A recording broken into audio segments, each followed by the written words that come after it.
Sério, como um grão de pólen poderia mudar o mundo? Bom, isso realmente aconteceu. Em 1827, Robert Brown, o principal botânico da Inglaterra antes de Charles Darwin, estava estudando a polinização de plantas quando notou algo estranho acontecendo sob seu microscópio. Um grão de pólen estava balançando em uma gota de água. O cientista curiosamente observou esse grão no equipamento por um longo tempo, e ele nunca parou de balançar. Continuava se mexendo sem parar. Não havia um padrão, apenas se movimentava aleatoriamente em zigue-zague. Brown não conseguiu descobrir o porquê, mas se debruçou na pesquisa. Tentou alterar a temperatura da gota em que o grão de pólen estava suspenso. Quando a esfriou, o zigue-zague diminuía.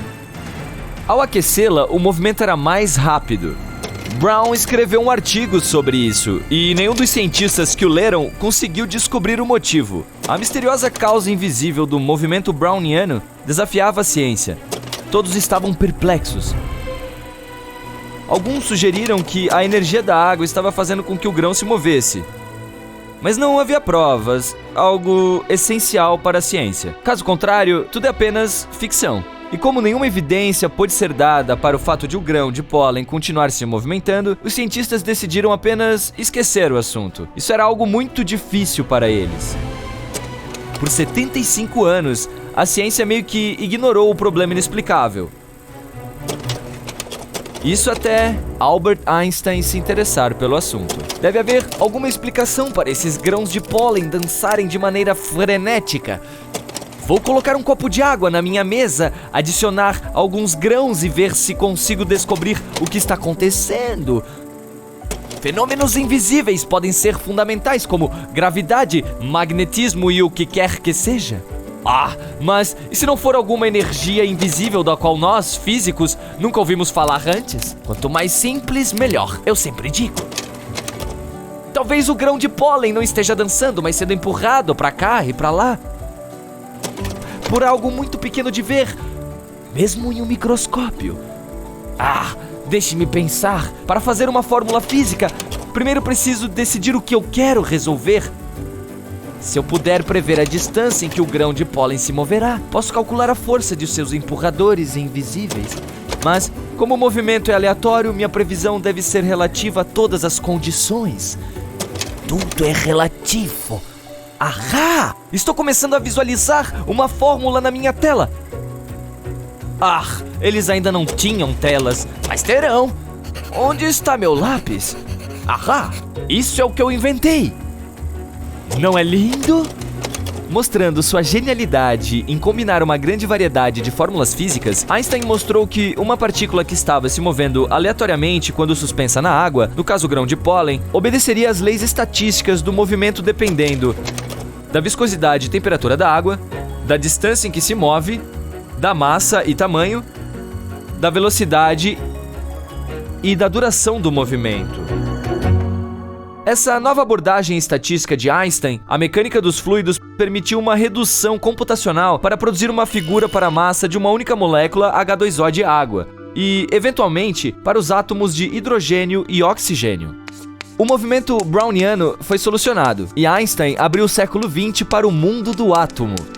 O grão de pólen adormecido, balançando e trivial, apontou o caminho para a prova dos átomos. Aquele grãozinho merecia um prêmio Nobel. A análise estatística de eventos aleatórios tornou-se uma ferramenta essencial em várias aplicações científicas. Com uma compreensão desse movimento, flutuações aleatórias, a ciência pôde finalmente ter um controle quantitativo sobre fenômenos climáticos, teoria dos jogos, fluxo de tráfego, flutuações do mercado de ações e até mesmo a função da célula humana, para citar apenas algumas aplicações da teoria estatística de Einstein. Tudo graças a um grão incansável de pólen. E, no entanto, havia ainda outra esquisitice que a ciência escolheu esquecer e que chamou a atenção de Albert Einstein. O planeta Mercúrio estava fazendo algo que ninguém conseguia explicar. Mais de 200 anos antes do início do século XX, Isaac Newton publicou sua Lei Universal da Gravidade. Honestamente, deveria ser chamada de Teoria da Gravidade de Newton e não de lei, porque Einstein ia suplantar a gravidade newtoniana com sua nova teoria. Assim que descobrisse o mistério inexplicável da peculiaridade orbital de Mercúrio. Newton revelou a fórmula para a atração gravitacional entre duas massas. Com essa explicação matemática sobre a gravidade, a ciência agora sabia por que os planetas orbitavam o Sol. Em contraste, antes dele, sabia-se apenas que os planetas orbitavam o Sol, mas não se sabia o motivo. Depois de Newton, os astrônomos rapidamente recalcularam as órbitas dos planetas conhecidos, de acordo com a teoria da gravidade dele, e verificaram seus cálculos em comparação a observações cuidadosas com telescópios. Mas Mercúrio não colaborava. Como explicarei, após um breve parêntese, ele não estava obedecendo precisamente essa fórmula matemática.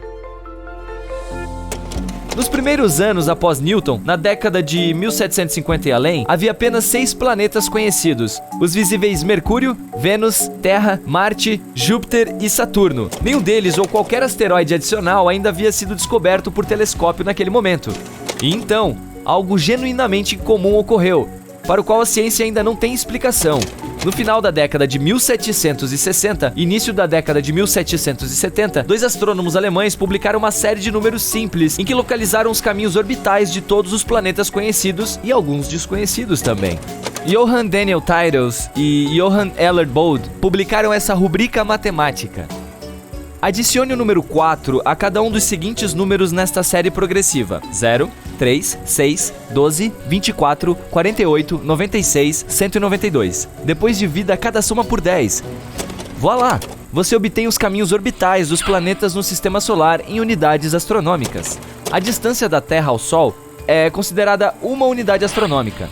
É uma aproximação útil e um padrão conveniente de medição. A Terra é o terceiro planeta, então você pega o terceiro número da série, que é 6, adiciona 4 e divide por 10. E recebe uma unidade astronômica, chamada UA. Vamos tentar Júpiter, que é o 48º na série Titles-Bode. 48 mais 4, 52.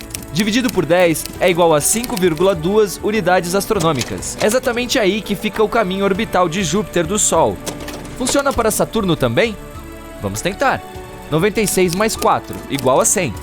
Dividido por 10, igual a 10 UAs do Sol. 10 vezes mais longe do Sol do que a Terra. É onde Saturno orbita. A lei Titles-Bode funciona, o padrão está correto. Os astrônomos rapidamente notaram um número entre Marte e Júpiter, um depois de Saturno. A rúbrica Titles-Bode inspirou a busca e descoberta de Urano por William Herschel em 1781. E a do primeiro asteroide, Ceres, em 1801, por Giuseppe Piazzi. Essa é uma pequena progressão numérica estranhamente precisa. A lei Titles-Bode é usada hoje para prever a localização das luas de Saturno, o sistema lunar de Urano e até mesmo para indicar a localização de exoplanetas em torno de outras estrelas, mesmo que ninguém saiba por que funciona. Parece um bom mistério para um jovem novo Einstein resolver. E quanto a Mercúrio? Mercúrio estava fazendo algo que não computava com a gravidade newtoniana.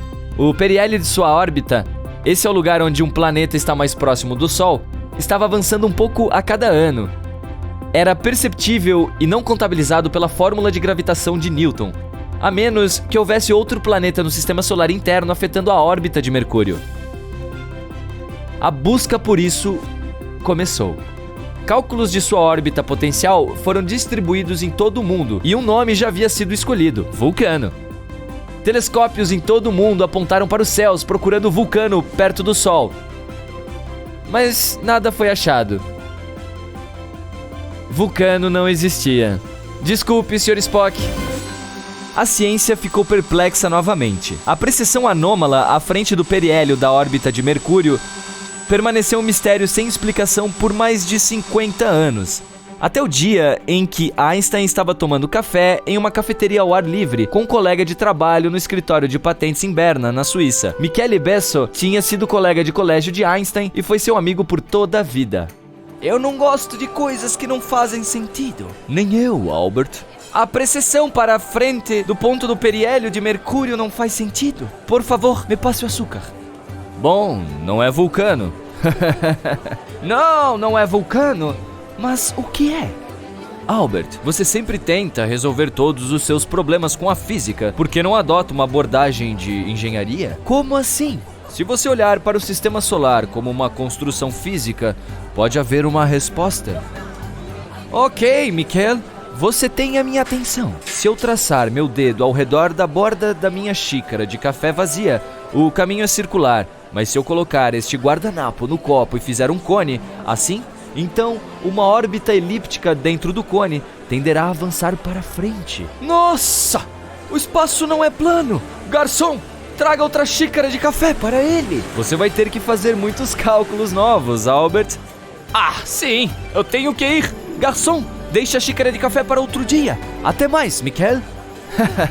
Ok, Albert. Boa sorte. Quando Einstein publicou sua teoria da relatividade especial e geral em 1905, ele creditou Michele Besso por sua inestimável contribuição.